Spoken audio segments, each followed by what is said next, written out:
Ward by J.C. McCrae. A production by Parahuman Audio. Performed by a cast of fans and volunteers. Please visit parahumanaudio.com to learn more. Thank you and enjoy.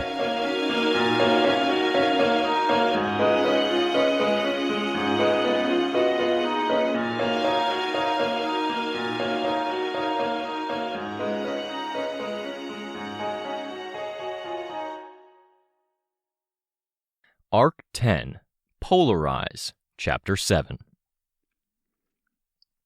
Video played on our laptop.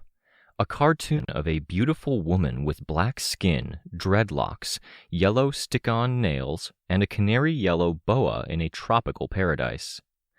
A skinny guy with rings of tribal tattoos on his arm and DJ on his bicep sat with his arm around a curvy young woman in a bikini, with sharks tattooed at her sides. Every character was stylized, to the point it could be hard to keep track. "Who's that?" I asked, pointing at a guy in the background. "Were we introduced to him?" "We saw him in the background earlier. He was putting the gun on the Jeep," Rein said. Rein wore the trinket at his neck, which changed his appearance to the scruffier, dark-haired alternate look. He sat with a similarly disguised Sveta and me on a curved couch, his boots resting on his bag, which was on the quarter-circle-shaped table in front of us. The couch and table setup were one of 25, each arranged so it was a rotation from nearby tables and couches, placed in the lounge area of a larger building. The building was something of a hybrid. A dining hall, library, social area, and market all in one. At this end of the greater building, the smells and noise of the food court were muted by an intervening bottleneck. On the floors above, I could see the bookshelves of the library. Individual chairs, beanbags, and study nooks were up there, away from the light conversation of the lounge floor. 25 tables on the ground floor. A crowd, and then 2 floors of library on 3 sides, a wall of thick glass on the 4th side. Circular lights high above us glowed blue, pumping out the UV light.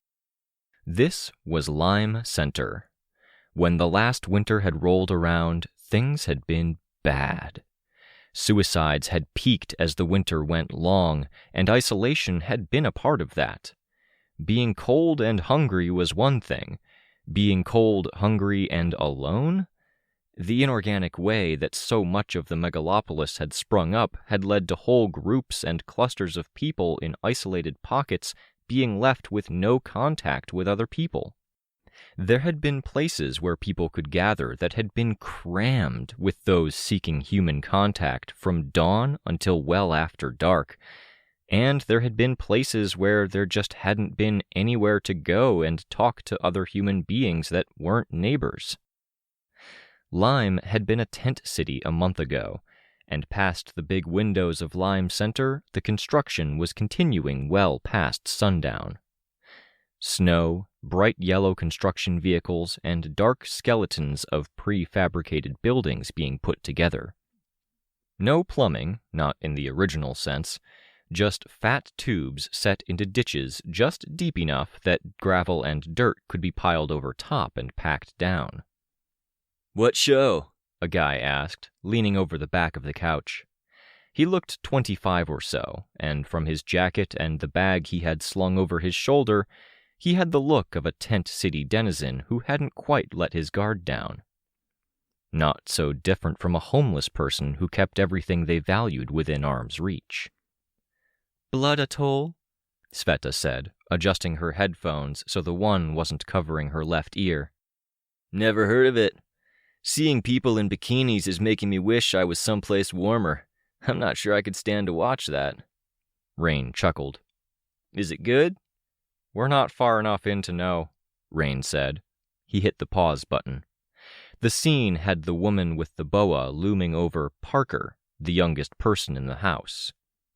"I'm dying for something to watch. Is it in the catalog?" "Off-world French animation," Rein said. It might go in the catalog if we can figure out how to convert the video file types. That's always a nightmare. But if you upload it straight, it can be emulated. I leaned back. We talked to a few people about it and got different answers each time. Some people don't like how messy it gets. If it sucks, it might not even be worth the hassle. Odd animation. Rotoscope? Yeah, I said. An icon was flashing yellow on the laptop. Rein cycled out of the window and into another one. A simple video game with 2 towns, each with a 9x9 grid on it, each icon on the grid having a series of buildings: hospital, house, farm, carpenters, and police. Rein centered the laptop across his knees, clicked on the house, cycling through images until a frowning old lady appeared, peering over the little fence. A series of red -100 and -200 popped up in neighboring zones. Above the other town, a face like the one I'd seen drawn on Kenzie's whiteboard popped up. A circular face with only eyes and mouth, brown-skinned, black hair parted with 2 buns contained within a speech balloon. Her eyes closed into half circles, mouth wide in a smile that took up half of the circle. A thumbs-up icon followed. I wasn't 100% sure I followed the logic of the coding system, but Rein seemed to. I could get the general sense of it, though. In the other town, there was a police officer shouting at someone outside of the police station, curse words in the speech balloon. I pointed at it. She's okay? No points lost? Random event, Rein said. They're fine. She's still ahead by 7 quintillion points, literally. I looked over my shoulder. There were police officers and people in patrol uniforms wandering Lime Center. The nooks and reading areas were regularly visited. In our town, the police were just walking around their 1/9 of the grid. The guy who had been watching our screen over our shoulders walked away. Rein finished typing out a message, fixed the orientation of the laptop, and resumed the video. He leaned back and took the earbud from my hand, sitting closer as he put it in. On the screen, Parker was throwing a fit. The woman with the boa took it unflinching until the first few objects were scooped up from the nearby cabinet and thrown. We had 2 audio jacks plugged into the laptop. Sveta had a pair of headphones. Since I was sharing the earbuds with Rein, I had audio only in the one ear, which was fine with me since it let me keep an ear on our surroundings. In my right ear, Parker's swears matched up with the subtitles on the screen. Shit, Sveta said, with a serious expression on the face she wore as camouflage. The thrown objects marked the point it stopped being a teenager's tantrum and became something else. The lady with the boa gripped the edge of the counter, staring Parker down. Others stood from their seats. Fuck you and suck on frozen shit. You act like you're all that, but you're a mess. I can't believe I actually looked up to you for a minute there. She gave you a place to live. This from DJ. She gave me fucking slavery. I joined up to have fun. I wanted to drink and fucking actually do shit, and instead I'm your bitch. I'm done. You can always leave, the girl with the shark tattoos running from armpit to waist said. We won't get in your way. Nikki might, DJ said. Nikki isn't here, Shark Girl said. If you're gonna leave, now's good. Parker swayed on the spot, as if leaning hard enough to one side could be the motivation to go. She looked at the woman with the feather boa and then immediately looked away. Can I collect my pay? The woman with the feather boa shook her head slowly. If you leave all the money you've earned on the table, DJ said. Parker became visibly agitated at that. Walk away, Sveta murmured under her breath. Parker didn't. Do we intervene? Sveta asked, quiet. What we're watching is out of date, I said. We're 6 minutes behind on the broadcast because we keep pausing. We were only free to pause because the other group was staying current. Rein skipped ahead, catching us up. Visual glitches muddled the screen. As it resolved, the squares and blocks of text falling away, Parker could be seen in the kitchen, cleaning up, downcast. Rein flipped backward a bit, giving us one-frame glimpses of the outcome. Parker, subdued, resuming her work in the kitchen. A few seconds before, we had Parker with a stricken expression on her face. A moment before that, Nikki was at the door. Played in the right order, Nikki had come back and the fight had gone out of Parker. Of course, Parker was just a superimposed image. Nikki wasn't a tanned blonde with cornrows at either side of her face. DJ wasn't a surfer dude.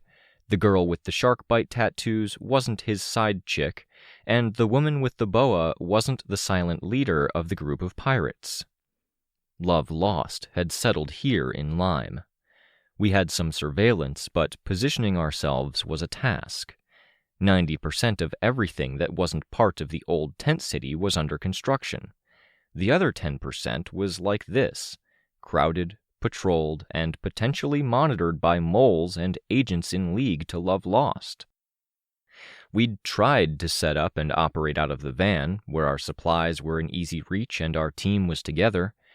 We'd struggled to find a parking spot in the happy medium between being close enough to Love Lost to act and far enough away to avoid attention.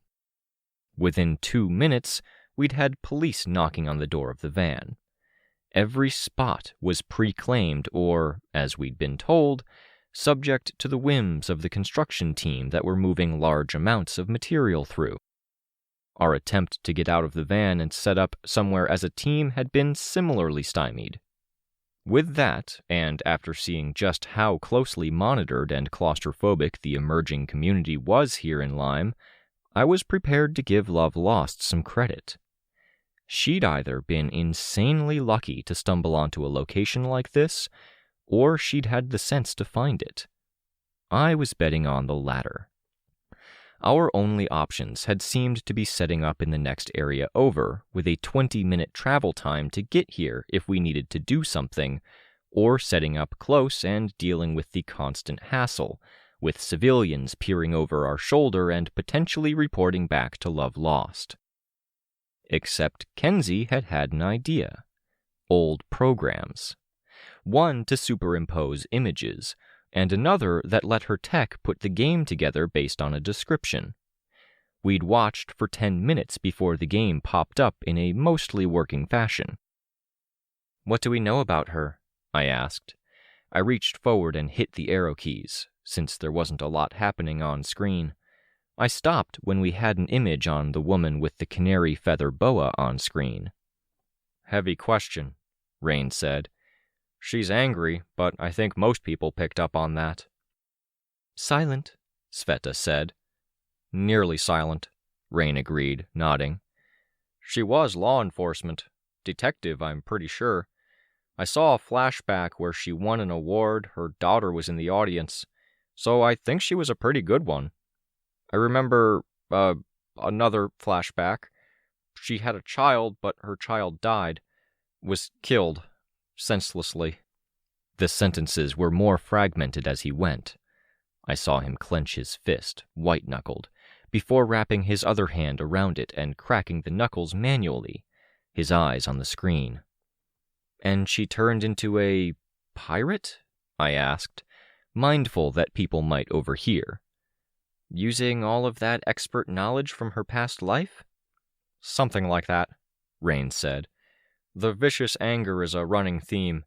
Anger at the criminals, anger at her ex. She drank. She seems to avoid it now, which I find a bit surprising." "How was she with her child?" Sveta asked. Rein resumed the video, then skipped forward and backward a bit, looking. It was a point we'd paused the video before, when the guy with the overloaded pack had interrupted. The woman with the canary feather boa looming over Parker. With the scene, someone's voice from the background was represented on screen with the subtitles. "Don't want to step into the ring here, Colt honey." As the word Colt came through the earbud, it was auto-changed to Parker on the screen in the subtitles. Colt was the kid from Cedar Point who had been roped into joining Prancer's group as a henchman. She'd apparently been there when Kenzie's place had been raided and Natalie had been hurt.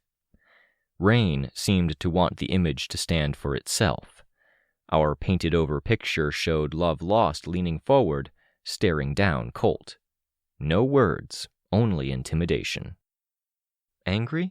I suggested. Messy, I guess, Rein said. Does it matter how she was with her kid?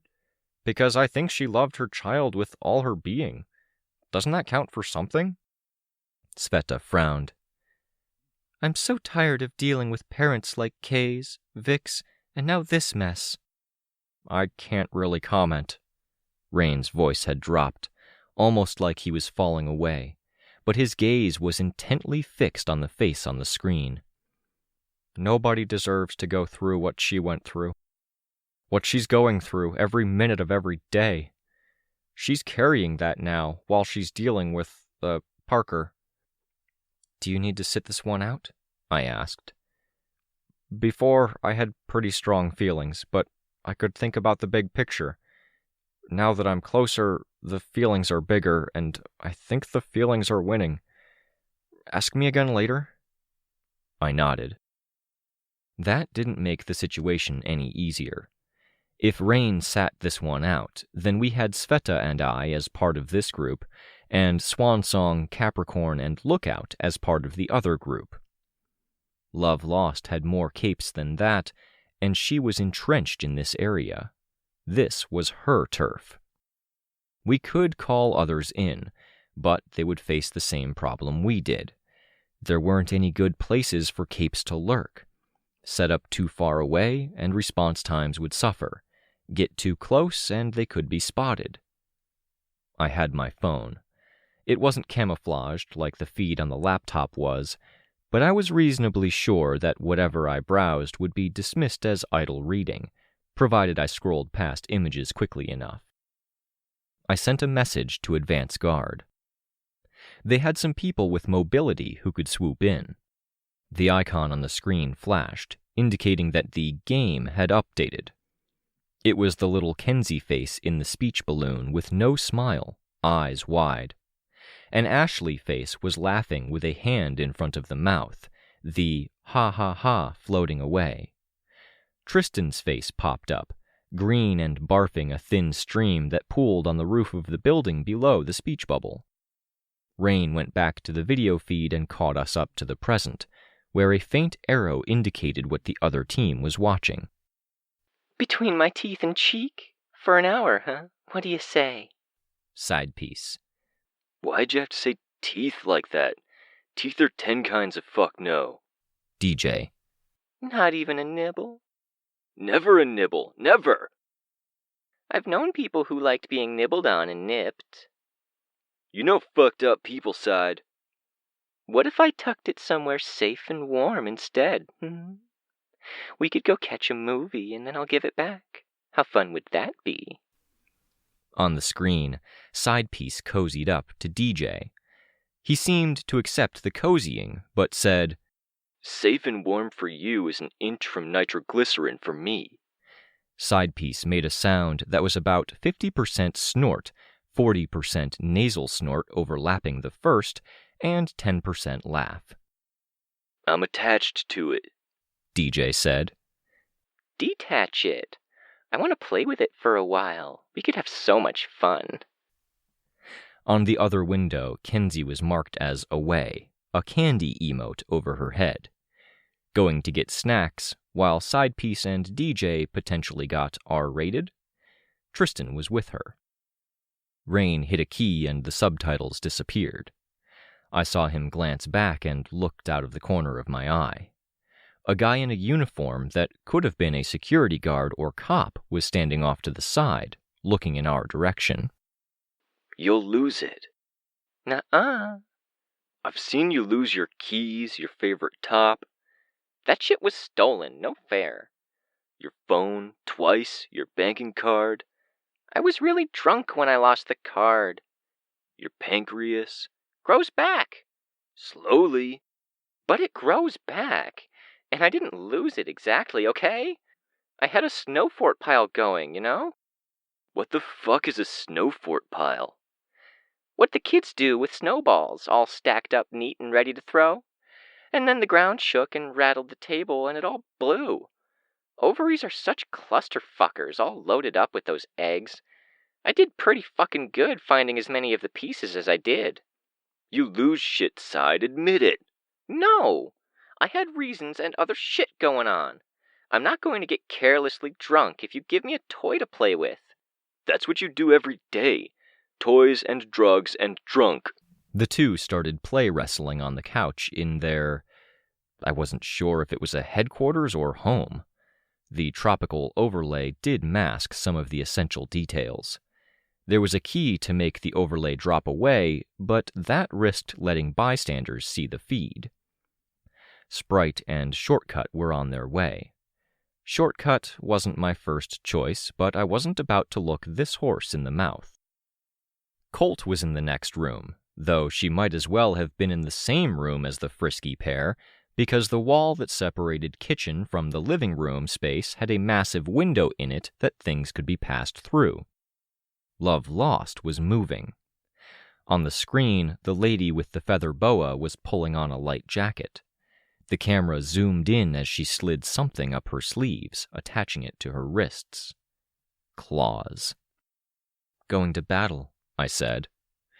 Rein used his feet to pick up his bag, dropped it a bit, then got it on the second try, passing it to his hands. Love Lost snapped her fingers. All activity on the ground floor stopped, which amounted to Parker, side piece as the girl with the shark bite tattoos, and DJ. Do you need us? Side piece asked. Love Lost indicated Colt. We're going out? Colt asked. Yeah, Nikki said as she came down the stairs. She grabbed on her own top and hat. It's some meeting. Bring everything. So long as it's not washing dishes, Colt said, sullen. The scene on the screen shifted, the camera pulling away. It gave us an overhead view of the Blood Atoll, a ring of beach with a pirate bay contained within. Other lenses on the camera began to pull up scenes and things of interest. One dominant picture was the Jeep beside Love Lost's headquarters. A machine gun was mounted on top, covered with a tarp, an X-ray image showing the loose position of the gun. I looked around to make sure nobody was staring at our screen and reached over for the key combination, checking with Rein and Sveta that I was good to go. They did their own check before nodding. Just a second. The atoll became lime, the dirt from where ground had been flattening out forming the ring around the exterior, construction ongoing. The layout of boat and beach became building and snow layered over dirt and rock. The Jeep with the machine gun was now a truck, and instead of a machine gun, it was something Tinker made. The Tinker leaned against the side of the vehicle, smoking.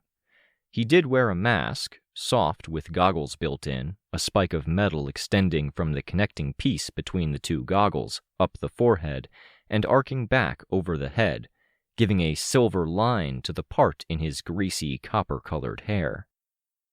The mask didn't cover his throat, and I could see the hair there, almost an unbroken line from neck to collarbone to chest hair. He wore a heavy flannel shirt, a workman's jacket, winterized work gloves, and jeans, low-key as Tinker's went. Other scenes showed our position. The hourglass-shaped lime center had Kenzie, Swansong, and Tristan in the noisier area. On the other side of the bottleneck was us, marked with tinted dots. Yellow-white for me, green-blue for Sveta, and dark-red for Rein. Love Lost, Colt, and Nailbiter stepped outside, Nailbiter distorting into her narrow form to stab the upper half of her body into the back seat before the seat was even moved forward to let people back there. Her lower body was withdrawing in, narrowing and disappearing into the space.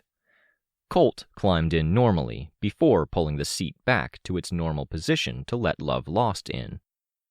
There were graphical glitches as the program struggled to come up with ways to coordinate the very different vehicle types. The Tinker drove, with Love Lost in the front seat. "We could intercept," Sveta whispered, leaning in close. Rein leaned in to hear, and we had a huddle. "Against an unknown gun? The 4 of them?" Rein whispered back. "We have 2 advance guard guys on the way," I whispered. "Sprite and Shortcut." "Ew," Sveta made a face. "Not my favorite person." "They're quick enough to get involved when we need involved," I said. Rather than use the laptop, I pulled out my phone. Time to make sure everyone was in the loop. Tracking Love Lost's group to unspecified meeting. They're armed for a fight. Known violence in records. 2 of the 4 people en route are on our list of major threats to the city. AG sending 2 to assist. I punched the short description of our activities into my phone and sent the message. Database back at headquarters notified. We were in the system, and other heroes knew what we were doing. Capricorn, Lookout, and Swansong were ready. Sprite and Shortcut were at the very edges of Lime.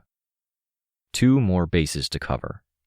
The first went to a much cruder queue. The icon switched rapidly between sending, sent, queued, and then read. We got a message back. "What are their names?" No question mark. Nailbiter and Love Lost. Not going to say no. Be safe. Nat. My eyebrows went up. Was she back? Or did she decide to get involved? The second to last wasn't as smooth. The loading symbol played over the final bar, which was simply labeled Wardens. The option grayed out, a line struck through it. Then it shifted, a crown icon. A crown for a monarch? An emperor? It was uncomfortable, but I doubted Kenzie had put that much thought into things. Doubly uncomfortable that they knew what we were doing now. Citrine or one of her employees sent their reply. Permission given. Good, to meet the self-imposed requirement of a thumbs up from the higher-ups. Negative on so many levels that the higher-ups were who they were. "The others want to meet up. They're heading our way since we're closer to the car," Rein said. "They're packed up and moving already," I said. "All energy and forward momentum," Rein smiled. "What do you think?" I asked him. "Any doubts?" He didn't have an immediate response for me. "It's okay to say no." Rein started. A group of people walked right behind the couch, one of them holding a bag that brushed Rein's head. Sveta's head craned around a bit more than a head should, studying the people. She dismissed them as normal. "I'm thinking of how Ashley apparently backed off the other night. She said she didn't want to do the one thing. She knew she was bad at it, and it was bad for her." "Yeah, I respect that. I'd want to do that if I was more sure about anything. I'm pretty sure the 3 of us that are left are going to kill each other." The last few words were whispered. "But?" I asked. "But I also feel pretty sure that if I don't stop her, she's going to hurt other people. I know her pretty well by now." The other 3 members of the group were at the second-floor stage, looking down. They started the walk around to the stairs. "Should we pack up?" Rein asked, hand on the lid of the laptop. "Wait," Sveta said. "Look." It was the cartoon overlay of things, showing the truck, heading to the Lime Center. At the back of the truck, the roof and side had been slid away, revealing the gun within. The gun was lighting up, crackling with electricity and slowly swiveling, aiming at the camera. My head snapped around to look out. She was at the top of the stairs, oblivious. I raised a hand, trying to get her attention. "Shit," Rein said. She was too enamored with Ashley, chattering up a storm. Tristan had a hand out to make sure she wasn't going to fall down the stairs, but he wasn't looking at us either. Phone out, I started to type. I knew it would be too slow. "Powers?" I whispered. Rein shook his head. At the same time, Sveta stood up. Her fingers, appearing like skin with the projector image that was on her, fumbled for and found her anchor necklace. She worked at the dial on the back. "Sveta?" I asked. "Please work," she said, one hand gripping the wrist of her other arm. The hand of that arm flickered and moved in a slightly out-of-sync way before closing into a fist. Above Sveta, I saw a line flash out, briefly appearing. One tendril, loosed to reach out, aimed not at any person, but at the metal of the railing closest to our heads. It struck with a force that made a sharp tang noise, followed by a duller echo of the same sound. Anyone that had looked or seen would have just seen the briefest instance of the tendril going out and in, and it looked like she'd arced it well overhead, using the cloak and prevention of her necklace's setting. Nobody was shouting, "Parahuman, parahuman, danger!" There were no shrieks. Only people on the stairwell and near the railing who looked concerned, like the metal might fail as something came loose. And we had the group's attention. I indicated the laptop, and Lookout whipped out her phone. Quick enough to see, too late to do anything. The lights in the Lime Center flickered and dimmed for a moment. The laptop we'd been using went black. From the look of Lookout's reaction, she'd just lost her phone. She'd have lost her last good flying camera, too. People were still reacting to the sudden motion and the sound. Slowly they settled, looking a little less at ease than before. Heads periodically looked skyward, as if assuming that some wire or cable had ripped loose and then been reeled in. No eyes on us. "Relax," I said. "Take it easy. We draw more attention to ourselves by freaking out." Lookout, on the stairs, was clearly upset, all but stamping her feet in impotent anger. "She has an emotion sense," Rein said. "If she comes here, she'll sense our emotions." "All the more reason to relax. Take it easy," I said. "Everyone here is a bit emotional." "I can guarantee you that I'm in the top 2% here. I have some pretty strong regrets when it comes to how things happened." There was no more way to tell how far away Love Lost was. The camera and laptop were dead. The other three were still near the top of the stairs.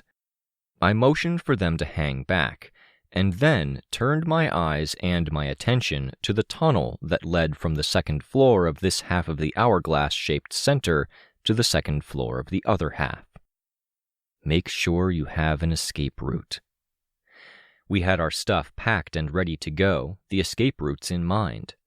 Above us and to our left, Kenzie, Tristan, and a disguised Ashley were leaning against the railing, looking out over the lounge and social area. The center of the hourglass and the passage to the other side were right behind them. Love Lost arrived in civilian clothes. Her tinker had stayed behind. She wore a coat with a velvety texture, ankle length and tailored to fit her figure, drawing in at the waist and then drawing in slightly from the hips. Her winter boots had platform heels, and I could see traces of metal along the boots, claws ready to deploy. I had snacks in my bag that I'd saved in case we ended up doing an outdoor stakeout or surveillance from the van. I found a bag of chips and opened it, sharing out the contents. "What are you doing?" Sveta asked. "Acting normal," I said. "Don't stare." Rein bit down on a chip. Love Lost, Colt, and Nailbiter were weaving their way across the floor. Love Lost whispered something to Nailbiter with Colt in earshot. Immediately, the other two started peering over the crowd more intently. They knew we were here. They'd planned for the camera, no doubt because they knew how we'd operated in Cedar Point. She'd studied what we brought to the table and recruited a counter to look out. Does a detective's awareness of their environment and an emotion sensor's ability let her pick us out from a crowd with any effectiveness? I was trusting no, extrapolating from how Dean had described things. I was trusting that if it came down to it and she did see us, then they wouldn't try too hard to get us. This was their territory, and as much as they seemed willing to shit where they ate, I had to assume that they wouldn't slaughter the people in their own neck of the woods. "Why is this working?" Rein asked. "Emotional soup. There might be enough people here that feel just as awful as you do." "Really?" I looked out over the crowd. "Only takes 5 or 6. Love Lost found the people she wanted to talk to. It was maybe the biggest collection of people in the lounge area. With 25 seats, they had members of their group split across 5 or 6, right beneath Kenzie, Tristan, and Ashley, who peered down from the second-floor railing. It might have been the third floor on another building's layout, but this center had been built tall, open, and grand, so it might feel less claustrophobic in the midst of a harsh, hungry winter. The anti-parahuman citizens having a face-to-face meeting with Love Lost. Pretty clear that they knew what she was, because they seemed pretty stone-faced until Colt arrived, acting as an interpreter or representative. "They might have faced the facts and realized where they stand," I murmured, before turning my eyes back to my chip bag. "They're anti-parahuman, but there's a limit to what humans can do. They might be hiring help." Love Lost took a seat. Colt was doing the talking, of course. Nailbiter hung back. The enforcer in this situation. "Why?" Rein asked. "Something big?" "I'm focused less on what and more on who," I whispered. "What the hell would they be up to, that they're hiring the parahumans they hate so much, and they're hiring the most violent and reckless of them?"